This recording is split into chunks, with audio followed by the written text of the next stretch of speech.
काम हमने अपनी सड़क शुरू करवाई जो पहले वालों से नहीं हुई। मैं तो जो काम कर रहा हूँ मैं तो हर स्टेज पे गिनवा रहा हूँ। इन्हीं को मैं बोलता हूँ पूर्व विधायक जी को कि आओ कौन सी स्टेज पे डिबेट करनी है, मैं तैयार हूँ। अगर तेरे में दम है तो तुम दोनों भाई आ जाओ, जैसे मैं मेरे आंकड़े लेके आ जाओ, तो देख लेंगे। इस वक्त की बड़ी खबर आपको बता दें, कांग्रेस के विधायक गोकुल रेतिया ने गोपाल कांडा को दी चुनौती।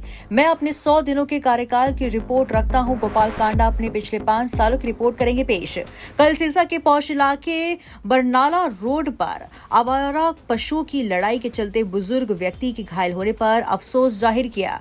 गोकुल सेतिया का बयान, आवारा पशुओं पर लगाम लगाना ही मेरा मकसद। सिरसा में भाजपा के मंत्री बड़े बड़े दावे कर रहे हैं, लेकिन धरातल पर भाजपा ने कुछ भी नहीं किया। भाजपा ने बिना काम करवाए ही स्टार प्रचारक मैदान में उतारे। गोकुल सेतिया का बयान, मैंने 3 महीने में 1400 बेसहारा पशुओं को गौशाला में भेजा। पूर्व विधायक के पास तो पिछले 5 साल थे, उन्होंने क्या किया? गोपाल कांडा अपने 5 के कार्यकाल में 6 महीने भी ढंग से काम करते तो इस तरह की आवारा पशुओं की समस्या नहीं आती। गोकुल सेतिया ने अपने 100 दिन के कार्यकाल की उपलब्धि गिनवाई। तो देखो, इन्हीं चीज़ों पे फोकस जो है वो 3 महीने के अंदर हमारा रहा है। आज बड़े बड़े मंत्री आके यहाँ पे भाषण लंबे चौड़े दे रहे हैं, लेकिन जब ऐसी दुख तकलीफ आएगी तो ऐसा कोई मंत्री यहाँ दिखेगा नहीं। तो छोटी सी इंसिडेंट से सरसावासी अनुमान लगा सकते हैं कि आम धरातल पर ये काम करते हैं और किनको आज स्टार प्रचारों की जरूरत पड़ने को 5 साल में उनकी परफॉर्मेंस जीरो रही है, जिनका कि आज भी ट्रेजडियाँ जो हो रही हैं। आप देखिए कि अगर हम 3 महीने में 1400 बेसहारा पशुओं को अगर हम भेज सकते हैं गौशाला में, तो अगर ये अपने 5 साल के कार्यकाल में अगर 6 महीने भी ढंग से काम कर लेते हैं तो इस प्रकार से दिक्कतें आज नहीं आती। 100 दिन में क्या कुछ कर पाए? 100 दिन में हम 1400 बेसहारा पशुओं की गौशाला भेज पाए। हमने सफाई कर्मचारी जो 150 कम थे उसके अंदर हमने चेंजेस लेकर आए हैं, उस पर सख्ताई करी है। हमने उन ठेकेदारों पे सख्ताई करी, आपके सामने उनको चेक कर करके जहाँ जहाँ पे जो गंदा मटेरियल लगा रहे थे, और उसके साथ साथ जो भी पार्क हैं, पार्कों को चेक करके उनकी सफाई कराने के लिए उस पर हमने सख्ताई बरती। उसके साथ साथ 2 पार्किंग शहर के अंदर, उनकी NOC लेके वहाँ काम शुरू करवाने का काम करेंगे जल्दी। भादरा पार्क का काम शुरू कराया और उसके साथ साथ पेपर मिल के सामने जो कॉलोनी है उसकी सफाई करवा कर अब वहाँ पर जो ऑप्शन में लगाएंगे प्लॉट्स को और जो दुकानें हैं उनको, और इस प्रकार के कई काम हैं।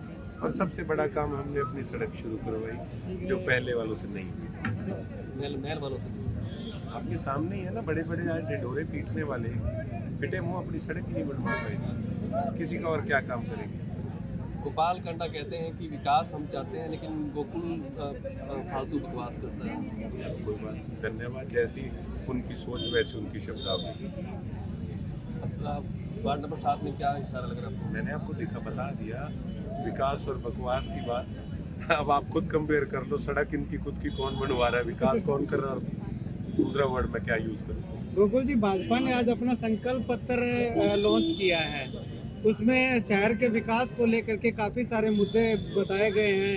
कैटल फ्री की बात है, सड़कों की बात है, सीवरेज ट्रैफिक की बात है। मतलब वो मानते हैं कि उन्होंने पिछले 5 सालों में कुछ भी नहीं किया। 5 साल में बिल्कुल फेलियर रहे हैं। आगे का छोड़ो, पिछला तो बताओ, पिछली कौन सा किसी और की सरकार थी? इन्हीं की सरकार थी। या तो बताते, परफॉर्मेंस लेटर दिखाते कि हमने ये किया। अब कहेगा संकल्प पत्र दिखा रहे। अगर तुम फेल रहे हो तो फेल को फिर से लोग सत्ता दे दें क्या? बताइए।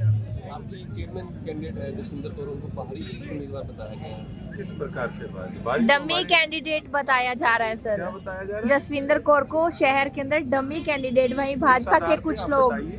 आधार बताइए, किस आधार पे? मेरे को तो आपसे सुनने में आया है, किसने बोला और किस आधार पे बोला, आप बताइए, फिर मैं आगे उसका स्पष्टीकरण। गोपाल कांडा कहते हैं कि बाहरी उम्मीदवार है, मानसा या सरदूलगढ़ में भी आई है। सिरसा के नहीं है। अरे उससे पूछो कि तू साल में यहाँ कितने दिन आता है सरसा, ये तो बता दे। ये तो सरसा रहती है, क्या बात कर रहे हो? किसके मुंह से ये बात हो रही है? आप पत्रकार साथी भी हंस रहे हो, देखो मैं आपकी शक्लों को देख। गोपाल कांडा का ये भी कहना है कि अगर आपने वोट करके विपक्षी को जितवा दिया तो उन्होंने ये कहना है कि मेरी तो सरकार ही नहीं, मेरे पल्ले कुछ नहीं, तो इससे अच्छा तो आप बीजेपी को वोट करो। बहुत सियाने, पल्ले तो इनके बहुत कुछ था पहले। समर्थन किसने दिया था बीजेपी को, ये तो बता दो।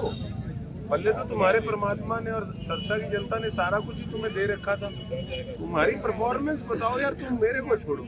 मैं तो जो काम कर रहा हूँ मैं तो हर स्टेज पे गिनवा रहा हूँ। इन्हीं को मैं बोलता हूँ पूर्व विधायक जी को कि आओ कौन सी स्टेज पे डिबेट करनी है, मैं तैयार हूँ। अगर तेरे में दम है तो तुम दोनों भाई आ जाओ, इधर से मैं मेरे आंकड़े लेके आ जाओ, देख लेंगे।